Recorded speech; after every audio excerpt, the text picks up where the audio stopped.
Hello, everybody. Welcome to another episode of Two Rivers Tuesday. We're glad that you're listening today. I'm here with John Teague. How are you? I'm doing well, Maggie. And yourself? I'm good. How do you feel about rainy days?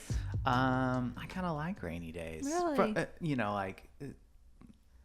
To break up, as a change of pace. Yes, I'll say. Yes. I see. Yeah. Not to be negative, but I strongly dislike rainy days. I don't like it when rainy days set in for like in the winter, and it's like just sort of dark and wet and rainy like all the time. Yes, that is not fun. I prefer like a full rain to like a spitty mist all day. Spitty mist.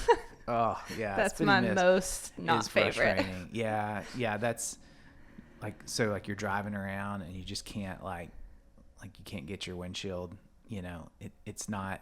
You can't run your windshield wipers. Yes. But it gets on your windshield. Yes. You can't see. Yes, it just spits at you all day. Spitty mist. I don't know, think about that.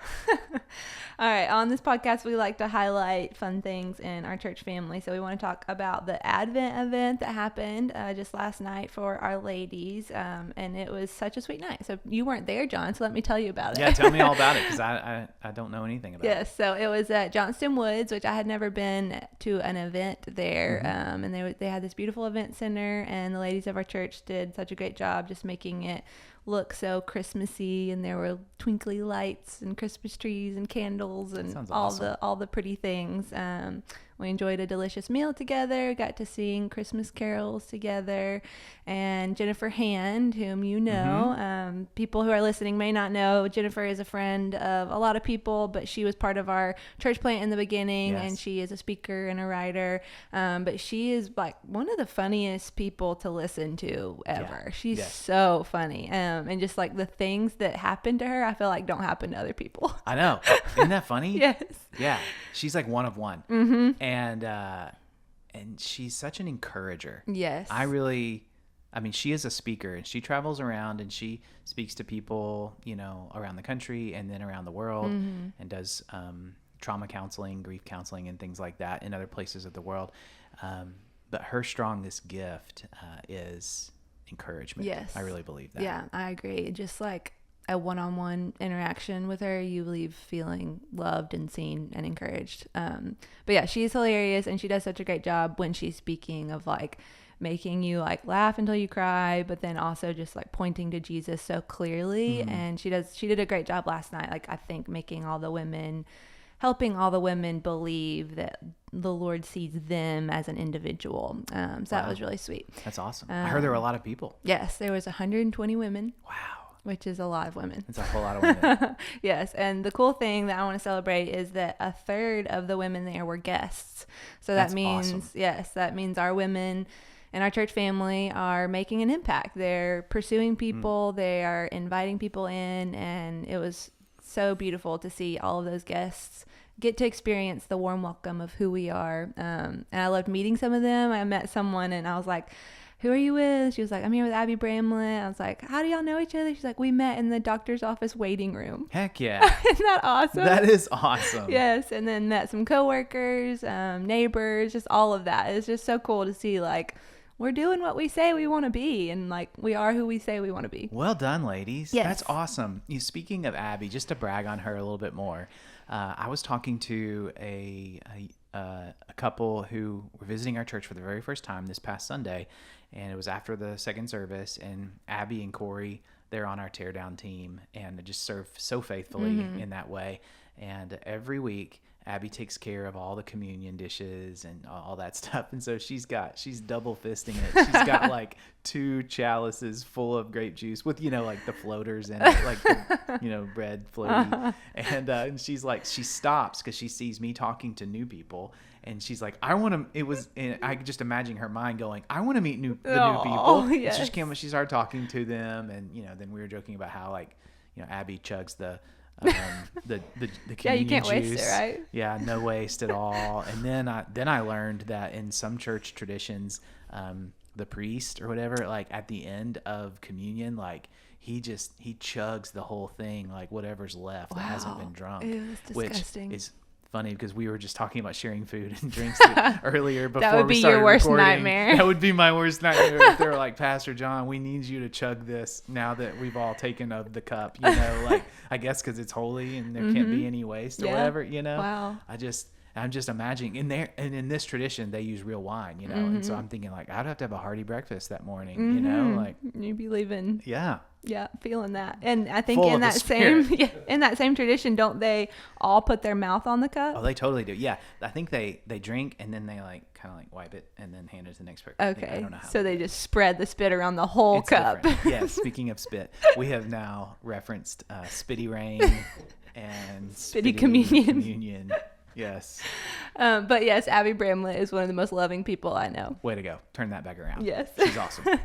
So yeah, it was beautiful to see all the guests last night, and definitely want to celebrate the women in our church and what the Lord is doing through the women in our church. And so that was sweet to help prepare my heart for Advent. So speaking of Advent, what are some things John Teague does during Advent, or how do you kind of prepare your heart in this season? Well, I love Advent, and I love the Christmas story, and I love the fact that during this season it's like a special collection of scriptures that you kind of read sort of every year devotionally and sort of prepare your heart for Christmas. And so one of the things I look forward to is doing a special devotional during this season, different than whatever I'm doing, whatever reading plan I'm doing throughout the rest of the year. When Advent begins, it's like it's part of the special season, and as a family, we do the Advent candles on our dinner table, and so we have done different things in the past about as we light the candles, and we talk about what the candles are, or we read a devotion, or do different things as the kids have been in different stages, and I always enjoy that. Yeah, that's sweet. Yeah, I feel like this time of year there's just so many more opportunities to talk about Jesus. Like so many of the things around us and in our home, we try to just set up like having more opportunities to talk about who Jesus is and why he came and that he's coming again and all that. It just makes it sweet. Yes. But shout out to one of the devotions on our Advent resources guide. It's called Comfort and Joy by Matt Searles. How do you think that last name is pronounced? Searles? I wondered about that too. Ciarles? Yeah, that sounds right. I think it's probably just Searles. Okay, that's better. Anyways, I started reading it because it connects well to kind of where we're going in sermons during the Advent. But I highly recommend that. It's really, really good. So I've been reading it. And so check that out if you don't have a plan yet for what you're going to read or what devotion you're going to do. That one is really, really good. And we still have a bunch of like sort of samples out on our table, our starting point table, right? Yeah. At church on Sundays. Come get some of those. Check those out. All right, let's talk about journaling a little bit before we get into the sermon. So just as a reminder, as a whole church family, we're wanting to lean into the practice of journaling throughout this series because we believe it is good for our hearts and our minds and our souls to journal. You have something to say? No, I don't. Actually, I was just smiling for the camera. So happy with my journal. Oh, okay. You're showing your journal. Anyone who's just listening to this podcast will not know and wouldn't have known until you brought it up. All right. Can I tell you 2 things that I've learned? Yes. One thing is that you need to have a good pen for journaling. Yeah. Because there were some days that I tried journaling with this like dry marker and that ruined the whole time. So you need journaling with a marker? Yes. I was so wrong. 6? I was so wrong. So you need a good pen and that changes the game. And then also I just need to say again, I think I said it last week, but writing down scripture is so cool. Yeah. And it's been so impactful for me. And so I wish I would have listened all the years that people have been suggesting that to me, but I'm doing it now and I love it. And so if you haven't started that, I highly encourage you to do it. And I'm also learning, like you told me the first week, that you can journal and keep having other thoughts that you don't journal. And that's allowed. Yes. So just this morning, journaled a few thoughts and then stopped journaling and continued to have thoughts and prayers. And I could do both. And that was fun. You didn't feel the crushing weight of having to, if I think it, I have to write it down. Yes. I think that there was something in my mind that thought like, okay, if I journal, every single thought that comes to my mind has to be written down. I don't know why I thought that. Yeah. I would just say that not just for journaling, but just in life, you should have a good pen. You should have a pen that you just love. Like, you like the feel of it in your hand. Yes. You like the way it glides across the paper. Like, everyone needs a good pen that they really believe in. What is that pen for you? I have a pen. It's clipped to my pocket. I know you do. Yes. But tell the people about this pen. This pen is made out of 100% titanium. Wow. And it is a Big Eye Design pen, a gift from Brantley Robinson. And I have had this pen for years. In fact, I've broken this pen and I've repaired this pen because of just like the clip or whatever. And anyway, I just like how it feels in my hand. And it's like, if I have a pen that's not just a rando ink pen that like you found in a drawer somewhere, I just think you're more likely to sit down and write something. Yeah, and enjoy writing. That's great. I'm glad that you enjoy that pen. Yeah, it's great. Weirdo. I wonder why men are more like interested in pens than women tend to be. Women just probably have a lot going on in their minds, and it's like, I don't have time to worry about like having a good pen. Having my pen, yeah. But you don't typically see a woman with like a pen clipped to her pocket, but men like regularly do that. And this is a thing too, right? Like, it's like men love the things they carry around in their pockets. Yes. It's weird. That is It's weird. There's a whole industry. I think I'm gonna start carrying a pen around in my pocket. Just try it out, see how it goes. Yeah, I just like that when I go to a restaurant and they try to hand me one of those gross pens that's like sitting in a jar that everyone has used, and I'm like, nope, I have my own pen in my pocket, and it will sign. It will actually write on this receipt. Yeah. As opposed to the one you dug out. You're ready for it. Yeah. That makes a lot of sense. All right, are you ready to talk about the sermon? Probably should. Well, I have another ridiculous question for you. Oh, yeah. Are you an underpacker or an overpacker? Colby mentioned that on Sunday. Colby did mention that on Sunday. Can I guess? Yes, I think you're an overpacker. Oh, yes, you are correct. You are correct. I think typically I'm an overpacker, and I think that's because I want to be prepared for any possible scenario. That is me. Yes, we're wired as sixes similarly. Yeah. I am prepared for anything that could come up on my trip. Here's what I'll say though. Like, it kind of depends. I sort of have a philosophy that if it will fit, why not bring it? Exactly. You know, like, so if you're going car camping, you know, like you're not like backpacking into the middle of nowhere, then if it'll fit in a car, bring it. Yes. Hey, maybe you'll use it. Exactly. Maybe you won't. Maybe you're going to need that 200-foot extension cord. You never know. But you might as well bring it if it'll fit, right? Yes. Now, when you're backpacking, that becomes more complicated because now you got to think about weight and size, you know, all that kind of stuff, you know, and you don't want to carry too much because you don't want to carry more than you need. Well, by the way, I was watching a YouTube video the other day. This like YouTube short came on, and there's this guy that I guess I've watched several of his videos. I don't follow him or anything, but YouTube is always pushing this guy's videos. They know you like me. him. Yeah. And he was dehydrating hot sauce. Okay. Sure. So he's like, I dehydrate everything I take when I backpack. So I thought, you know, I for my bean burritos, I dehydrated my hot sauce. Hot sauce in its liquid form is actually quite heavy. And I'm thinking, it's not heavy. What? It's really not heavy. How is it any lighter once it's dehydrated? What are we? Yeah. And then like, you're taking the water. So then out of like it? he dehydrated his hot sauce, his Frank's hot sauce, which is the best hot sauce. Yes. And then he like peeled it off the parchment paper and rolled it up and put it like in a little bag. And then when he got to his like place where he was camping, he like heated up a little bit of water and then put that dehydrated. It looked like a tortilla. It looked like a hot sauce tortilla. And then it like turned back into hot sauce. Wow. Yeah. That is such effort. Is so not me. Wow. Yeah, I would never. I'd probably backpack with a bottle of hot sauce. Yeah, absolutely. You gotta have that. Yeah. That's hilarious. You know, speaking of packing, I bring my pillow everywhere I go. Do you do this? More and more I do as I'm getting older. Yeah. Yeah, you gotta have it. You gotta have the right pillow. Yes. It's very important. Yep. All right. Why do we talk about this? Yeah, Colby told the story about going on the trip to get Lucy, and he got to share a little bit about their story of getting to see God provide. So he talked about who God is, that we get to taste and see his goodness through the fact that the Lord provides for us, and we see that provision ultimately in our salvation, and that he redeemed us, and that he is eternally invested in our good and our well-being. So let's talk a little bit about provision. What are some of the places you think we tend to look to for provision outside of God? Well, I think number one, if we're playing Family Feud and I'm looking for the top answer, it's our jobs, right? Like our employer is our provider. At least that's what we think. Yes. Yeah. I think we also can view almost like ourselves as our provider, like that we think like, I'm scrappy enough. I'll be able to figure it out. I'll be able to get it done. So we could look to our own like inner resources instead of depending on the Lord.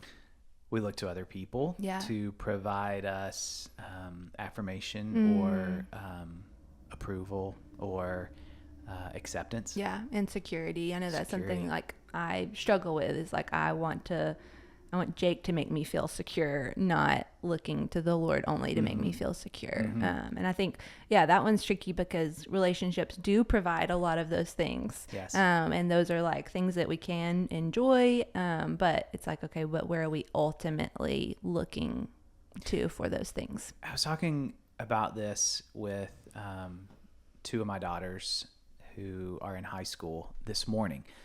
We were having a little Devo time, and that's a fairly recent redevelopment, I guess I would say. That's sweet.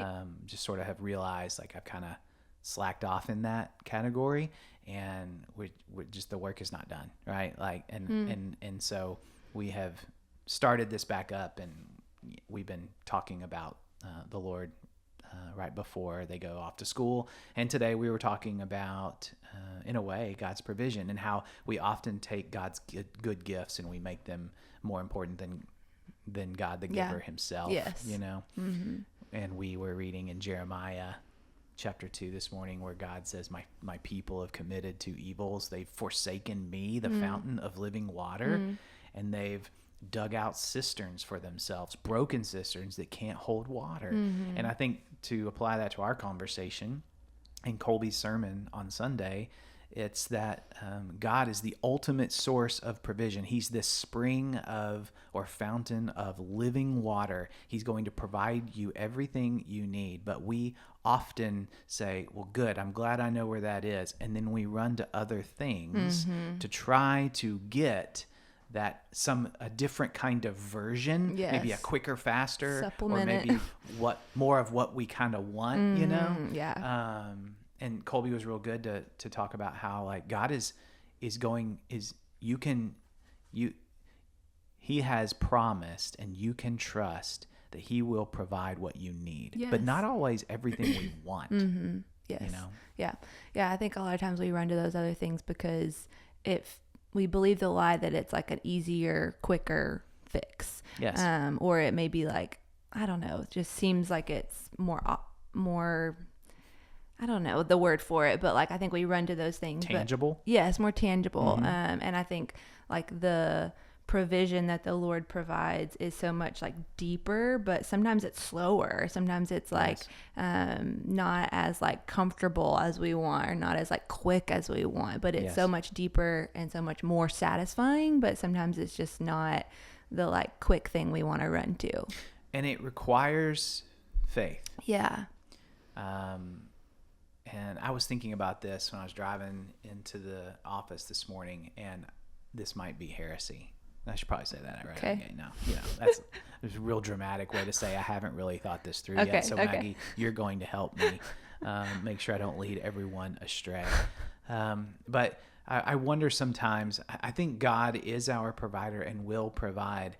And, but I wonder if sometimes when we go, well, I'm going to go try to get it on my own, if he doesn't just say, okay, go for it. Yeah. And allow us to get whatever we may get out of what we were trying to do. Does that make sense? Yeah. I don't think that's heresy. I think that he disciplines those he loves. And one of the ways he may discipline us is by like gently and mercifully letting us learn the lesson that thing won't satisfy. And that thing will there's actually gonna be consequences to you seeking your whatever in that thing instead of in me. And it's actually his kindness to let us learn those hard lessons. And I think that this is where it can be tricky, is especially when we just think about our livelihoods, you know, and being able to pay the bills, and get the things that we want and need. And we think, well, I'm okay. Yeah, God is our provider. That's the right answer. But I gotta hustle. Yeah. I gotta work hard, and that's true too. Like we do need to work, and earn a living. But I think sometimes when we think, well, I gotta do it, I am my provider, then God says, okay, well, you go provide then. Yeah. And maybe we miss out on some of the ways that he wants to provide for us. Yes. And I think that can then lead to, I'm probably way off on a rabbit trail now, but I think that can lead us to, when we start to think that we are our provider, or our employer is our source of provision, then that can lead us into making compromises, living in fear, not being obedient to the Lord, making sacrifices, of our family or our time, or even just not being able to be as engaged in the rest of life as maybe the Lord would like us to be, because we are slaves to this master that we believe is our provider, and we're afraid that if we do anything to upset that, we won't be provided for. Yes. Yeah. And I think the real root of that is we're ultimately not content in what God has already provided, because I think a lot of times we have been provided for, and he will provide, but a lot of times we look at his provisions and we're like, yeah, but I want more. Yeah, but I'm not content with that. It's not enough. So I'm going to add to that. And in my own scrappiness, I'm going to go try to get more and provide for myself because I'm not content with what he's already given me. And so I think that part of what this sermon is encouraging me and reminding me to do is just reflect on and be thankful for what he has provided, and be content in that, and be thankful for that. And that's, I think, why it's important for us to journal his past provisions and to look back on his faithfulness and put pen to paper and say this is how he has provided, and that increases our contentment when we look and see I've been taken care of, and that's enough. And then ultimately he's provided his son for us.